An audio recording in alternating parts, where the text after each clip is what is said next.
Good evening, Kerbal. This is my video of me doing a moon flyby with basically absolutely no mission planning, completely brute force, and, well, you know, making it back with literally just a few shreds of fuel and barely making it back by the skin of Jeb's teeth. But, well, you know, it works. Going up, not very good at gravity turns yet, still working on it, only been playing a couple days, but I'm pretty proud of it so far. Anyway, going up. I was trying to trade a little bit of extra altitude, and I was bleeding off some speed, but it ends up working out because I was trying to fight the lower atmosphere as little as possible. The rocket itself, the first stage consists of 12 small hammer boosters.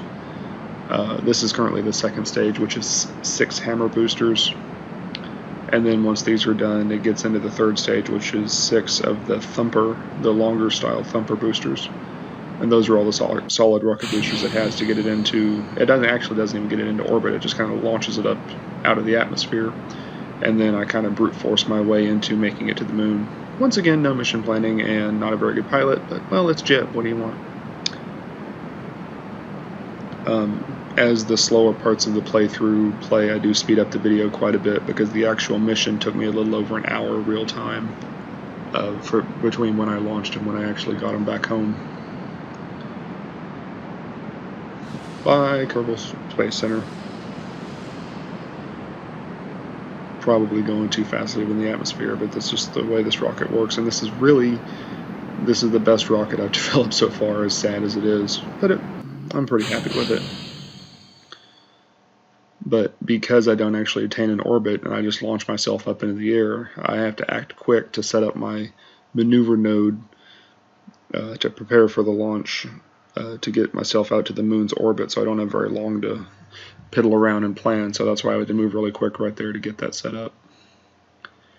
Now that all the boosters have dropped off, it's basically a long stick of fuel cells split in half to where there's 2 reliant liquid fuel engines which burn in it. The lower one is pretty much burning just to get me away from the planet, and then I drop that one off. And then I just have my upper one, which is what I spend most of the mission using, is that last stage with what fuel it has left.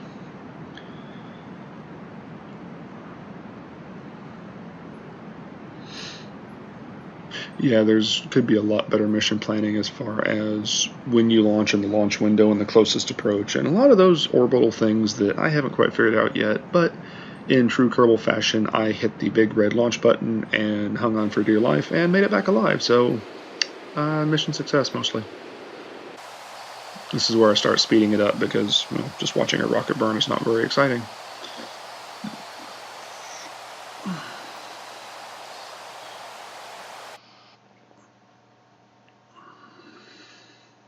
That's dropping off that stage, and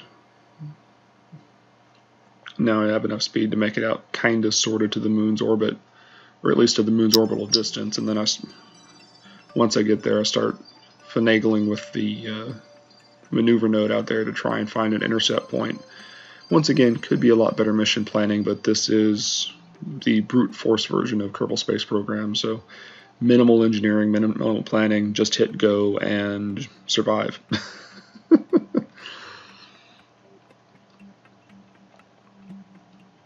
What I'm doing with the maneuver nodes is I'm rotating the orbit to the left and then slowing myself down, burning retrograde, basically to move the intercept point around the circle, trying to find where the moon's going to be whenever I meet it there. And then finally got frustrated and just say, okay, where is it going to be? Then once I find it, then I start backing my way up into finding an intercept point. Not overly concerned with the specifics of how the flyby is going to be modeled at this point, because it's with the inaccuracies of me not being a very good pilot, and just the inaccuracies of me, whatever burn that I'm going to do, I know it's not going to be this prediction anyway, so I just need to get it kind of sort of close and burn and go from there, and I'll make adjustments as I go. And then as I time warp in the mission, I speed up the video quite a bit just to try and keep it interesting, because watching it time warp fast forward is not very interesting for you guys. letting myself line up with the maneuver target on the nav ball. Yeah, the rocket gets a little wiggly at this point whenever you maneuver it with the flywheels, but it's just the nature of it being a long stick of fuel cells. It's not very solid. Yay, the moon! I'm actually going towards it now. It's always a good thing. I'm actually making the adjustment burn to try and kind of sort of intercept it at some point around its orbit, at least according to the node plan. Okay, now the actual orbit prediction says that I will meet up with it, so that was my goal. Now I just need to lower the... Now I'm actually in the realm of the moon, which is, always a good goal. This is my first flyby of the moon, by the way, so I was making all this up as I went. None of this is pre-planned, and none of this was flown before, so some of it doesn't make much sense, and I apologize for that. But you're literally watching me learn as I go, so it's kind of fun. Doing various science-y type things now that I'm technically over the moon to get the points for that. That lower service bay is my reaction wheel module that I put together. It has 3 reaction wheels in the core of the service bay, surrounded by 12 batteries and then 8 solar panels linked around it. So it's kind of a self-contained little power pack that I use, because the reaction wheels just in the cockpit itself are not strong enough to move this rocket. Now, for some reason, whenever Jeb goes EVA, it makes, even though it shouldn't, it makes the rocket just completely start rolling whenever he's latched onto the outside of it. Logically, if you're just floating through space, it shouldn't start actively rolling just of its own accord, but oh. Then I'm taking and adjusting the flyby altitude so I get a lower pass so I can get some different readings other than just quote-unquote high orbit above the moon for science.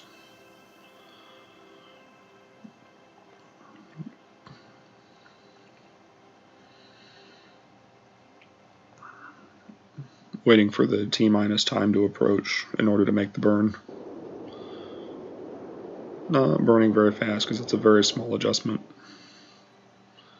And of course I overshot my retrograde burn, so now I would crash into the moon, which is kind of bad for Jeb's health, so I had to burn prograde again to stretch it back out a little bit to where I missed the moon, which is kind of the goal.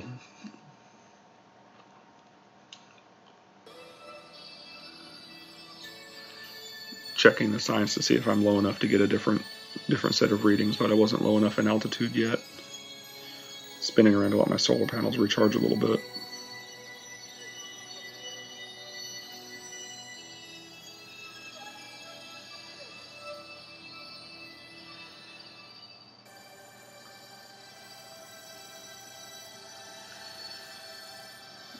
I'm trying to get a second EVA reading, but it's still the same high above the moon, so that didn't count. And once again, when he's on the outside of the rocket, it just starts rolling of its own accord, which makes no sense logically, but, well, Kerbals don't always engineer the best rockets. Oh, still not low enough.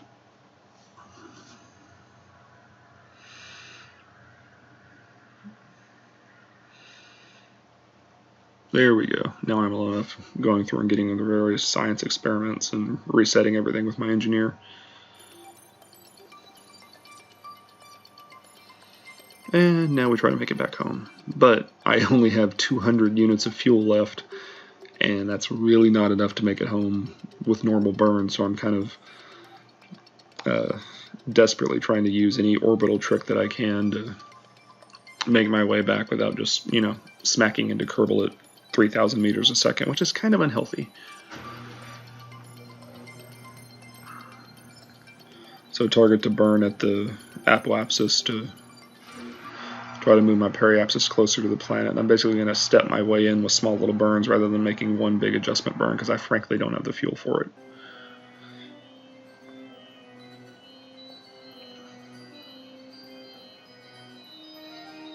And waiting for T-minus. Little burn, not much. And completely by accident, I go back into orbit around the moon rather than strictly around Kerbal, but it ends up working because I use the moon's gravity to kind of sort of get me where I need to go, which was completely unplanned, but kind of a cool way to do it, honestly. Then once I'm back at the high point, I do a very small retrograde burn of like very minimal to bring my periapsis back close to Kerbal. It won't let me warp out to the Kerbal orbit, so I have to warp to the end of the moon orbit and then transfer over and manually. I don't know why it wouldn't let me warp like that, but it was just being uncooperative. Now I can warp to the maneuver point.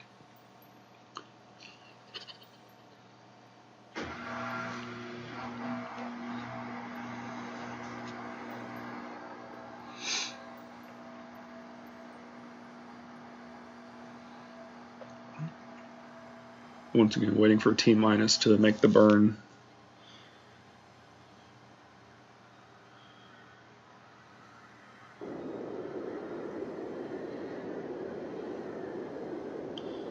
Now whenever I'm making this burn, I actually bring my actual orbit in closer than what I had planned based on the maneuver node, but that was more just a guideline, so I knew kind of sort of what I wanted to do. Then I was just watching the real orbit change and just stopped it whenever I thought it was low enough. 100,000. It's a good start. But at this point I only have 100 units of fuel left, and I'm still going to be just completely hauling butt whenever I get in close to the planet. So, and not exactly the most heat shielded craft, so this is going to be interesting trying to get it to come in and not, completely destroy everything. Because this mission real time took about a full hour from launch to landing, so I didn't really want to have to do it more than the 3 times I'd done it before this actually, and failed and crashed into the moon and various other failed things. But this was the first time I'd actually made it past the moon successfully and happened to make it back to the planet successfully, so it was actually a pretty good run. I was pretty happy with it.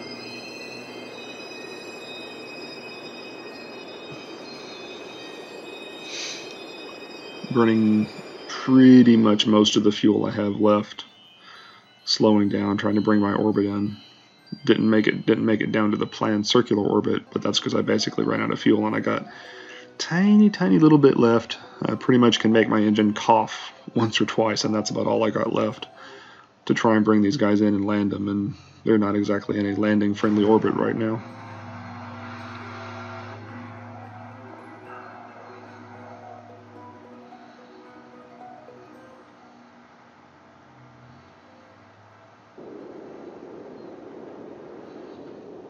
Down to 20 units of fuel.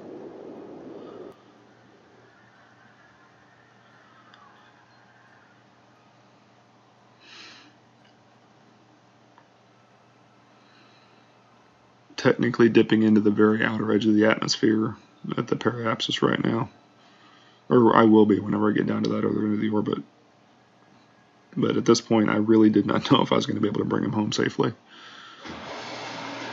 Going around to the other end. Making sure I set myself butt first just in case it starts to overheat, but I didn't really know how it would react at this point. Because once again, I was learning all this as I went. This was the first time I'd gotten to this point. So at this point I got 16 units of fuel left, which is, if I look at the throttle wrong, I'll run out of fuel.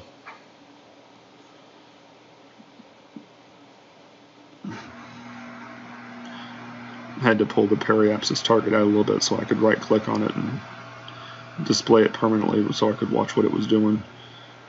I'm targeting about 55,000 meters. I figured that was a good point to start slowing down. As it turns out, I should have started lower than that, but I'm still not sure if I went lower than that if I would have burned up on the first couple of runs through. As it is, I make my engine cough that one last time on this one pass, and then it actually takes quite a few more orbits to slow myself down enough to actually get back into the atmosphere.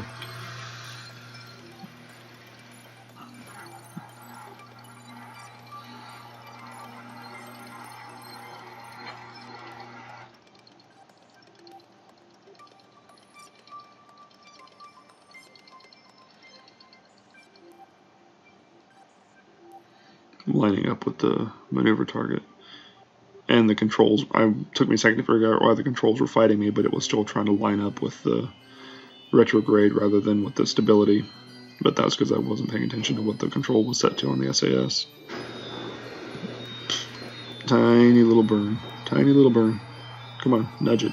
There we go. Okay, 15 units of fuel left. At this point, we're getting down to the nitty-gritty of accounting exactly how much fuel we have left to burn, which it does all work out in the end, but it's just kind of sketchy. I blame Jeb. He was asleep in the mission planning meeting.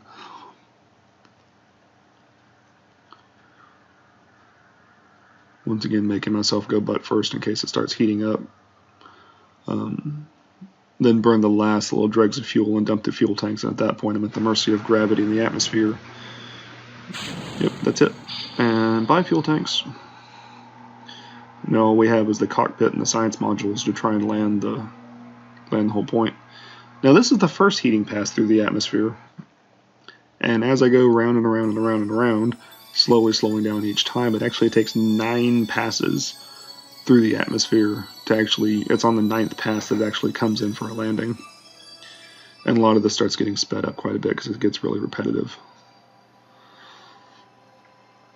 Going around, and these first couple of times I had to watch it real carefully, basically making sure it wouldn't burn up. Well, not that there was anything I could do to stop it, but, you know, worried about it because I was about an hour into it at this point, relatively invested in making the mission a success.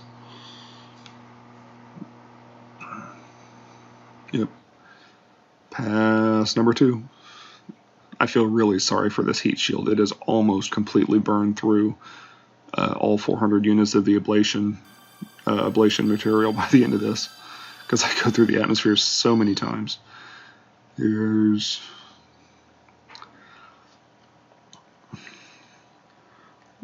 plasma burn slowdown number 3. Once again, trying to watch it, making sure it actually didn't, because this aircraft module, whenever it gets longer like this, because I actually had the 2-passenger crew module behind it, so I actually have 3 Kerbals on board, tends to get a little unstable whenever it hits the atmosphere, and it can start tumbling and does very unhealthy things to the people piloting it. So that's what I was worried about, making sure it didn't start pitching and rolling randomly, that I didn't have to correct it real quick. Here in a little bit, I just zoom out to the map view and watch it circle in closer and closer each time. Flip the lights on because, you know, why not? Yep. Watching the apoapsis slowly creep its way down on this pass. And then as it goes around and around, it'll get closer and closer each time.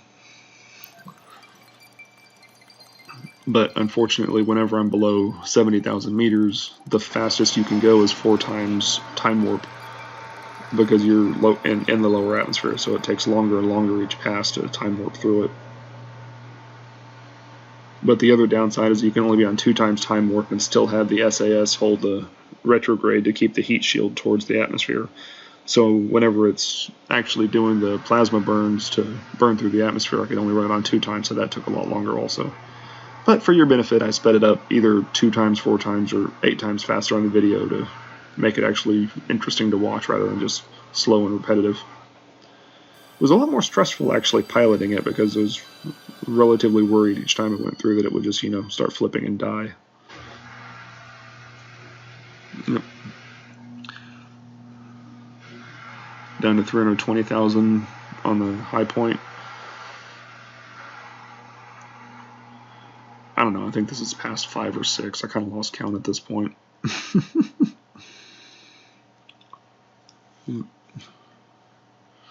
Once again, watching the apoapsis slowly creep its way down. What I'm looking for is the periapsis to start moving significantly, and it does that on the last pass, although it's not doing that yet. So at this point, I'm just basically burning my way through the atmosphere and slowly chewing through the heat shield, hoping I'll survive long enough to actually land without, you know, being a streaking, smoldering, squishy spot in the sky.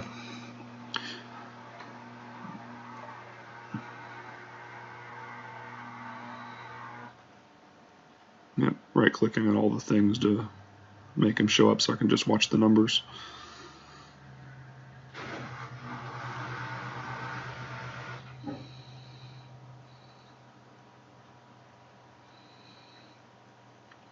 I want to say this is past 7 or 8. There's only Nope, actually I think this is actually the last pass that it actually comes in and lands on.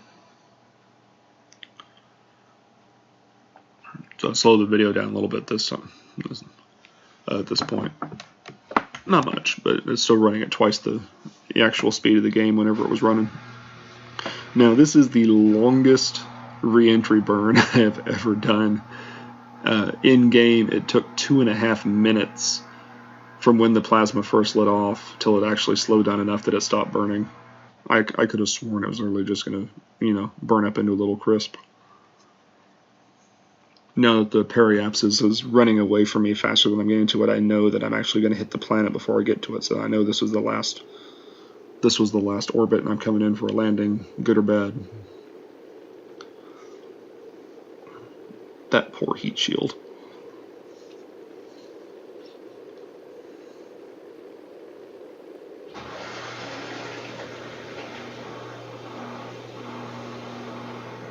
Jeb's just having the time of his life, laughing away. I think I broke Bob though. He's been in space too long. His left eye is a little bit low there.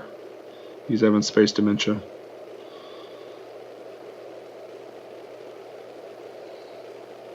Bob's a little derpy right now.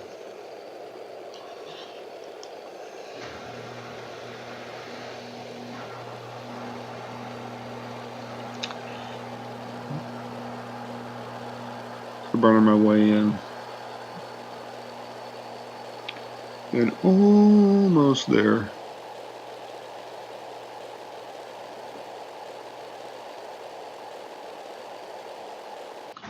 Once again, the longest re-entry burn of the game that I've played so far. Pretty much halfway around the planet I was burning.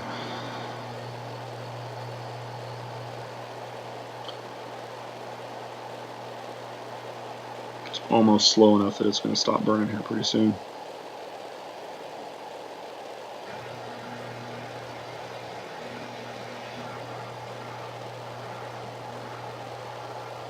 And 18,000, or 1,800, I'm sorry. 18, 17, almost done, almost made it. And then this is the heart attack of the entire mission. Right there, I was, oh crap, don't flip, come on, don't flip, don't burn up. You don't want to burn, come on, slow down. There you go, okay. I tell you, my heart literally jumped out of my chest whenever it started turning like that. I could have swore I just lost it and had to play the entire hour-long mission again. Wasn't really looking forward to it, but it saved itself. It slowed down enough that it survived.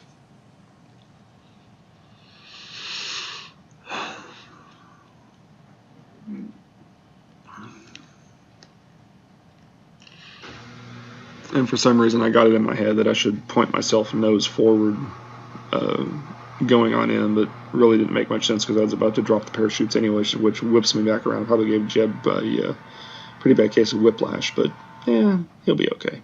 He's ready for the next mission.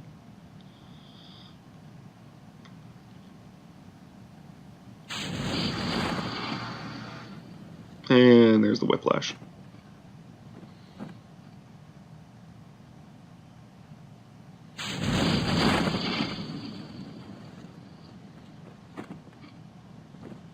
Didn't really need 4 parachutes, but it was more of a symmetry thing, and that's just how many ended up on it, and I didn't want the sciencey bits crunching down too hard. Because I'm coming down on mountains, I was raising the altitude there to make sure they opened in time. It descends really slowly under 4 parachutes, but hey, at least it's safe. And just for giggles, I had Jeb do an EVA while under parachutes climbing out to the outside of the aircraft because, he's a crazy little dude. And that's it. We made it back to Kerbal safely, surprisingly, and I'm amazed that I did, but it worked out. Thanks for watching, guys. Bye.